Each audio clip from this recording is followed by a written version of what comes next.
महिना चाहिँ कहाँ छ चक लाउनु पर्ने छ नि चक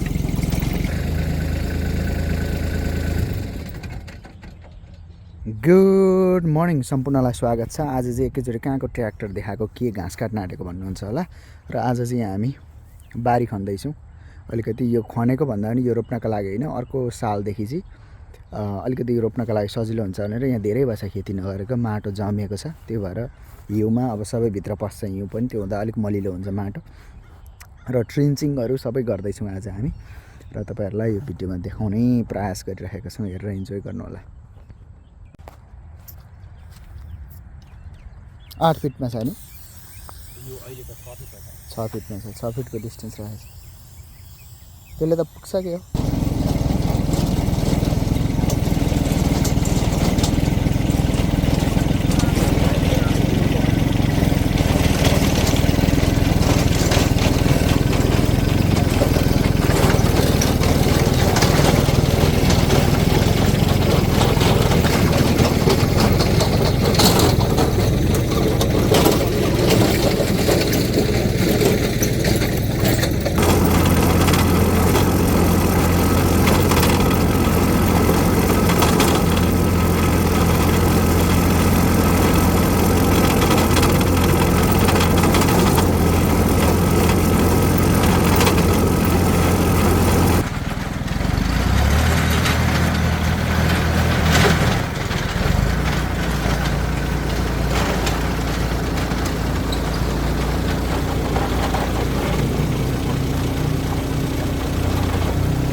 कोदालाले पनि गर्न सकिन्छ र पुरै डिफ्रेन्स देखिन्छ। यहाँसम्म अहिले ट्र्याक्टरले जोतेको छ र जोतेको ठाउँमा चाहिँ बुरुरु हातले खेलाएको माटो जस्तै भएको छ।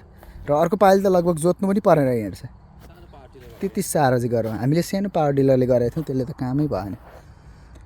अहिलेसम्मको अनुभव कस्तो रह्यो? र मैले अहिले यहाँ छोटो सेयर पनि गर्दै थिएँ। हामीले यो अर्को सालसम्ममा चाहिँ क्याम्पिङहरू गर्ने, पिकनिक गर्ने, अथवा त्यत्तिकै साथीभाइ भेटघाट गर्नका लागि पनि यहाँ छेउमा आएर पिकनिक गर्ने स्पट पनि छ। र यहाँबाट सब्जीहरू पनि किनेर लाने सुविधाका साथ हामी आउँदैछौँ होइन। हो त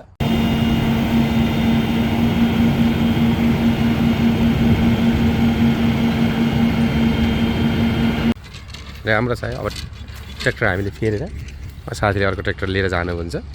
हामीलाई नयाँ ट्र्याक्टर छोडिदिनु भयो, ठुलो ट्र्याक्टर। र यो ठुलो ट्र्याक्टरको चाहिँ राम्रो पक्ष के छ भने चकाएर भत्र छ दर्शक।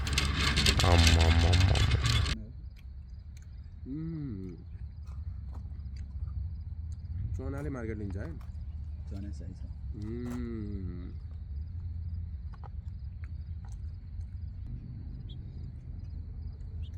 हाम्रो खायो भन्छ उता नि म काटेर पो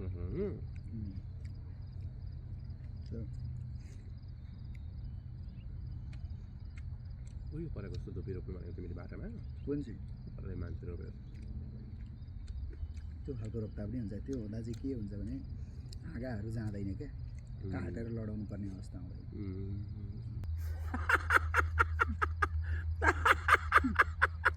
कन्टेन्टमा धेर फोकस छ कन्टेन्टमा फोकस छ 19 पुग्यो भ्यू आउन थाल्यो जे दुःख गर्नुपर्ने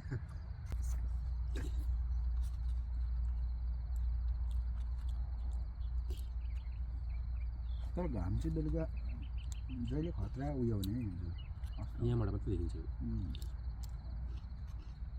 भनेपछि अग्लै ठाउँमा पर्दछ ग्रेडले मैले केही छल्ने नभएर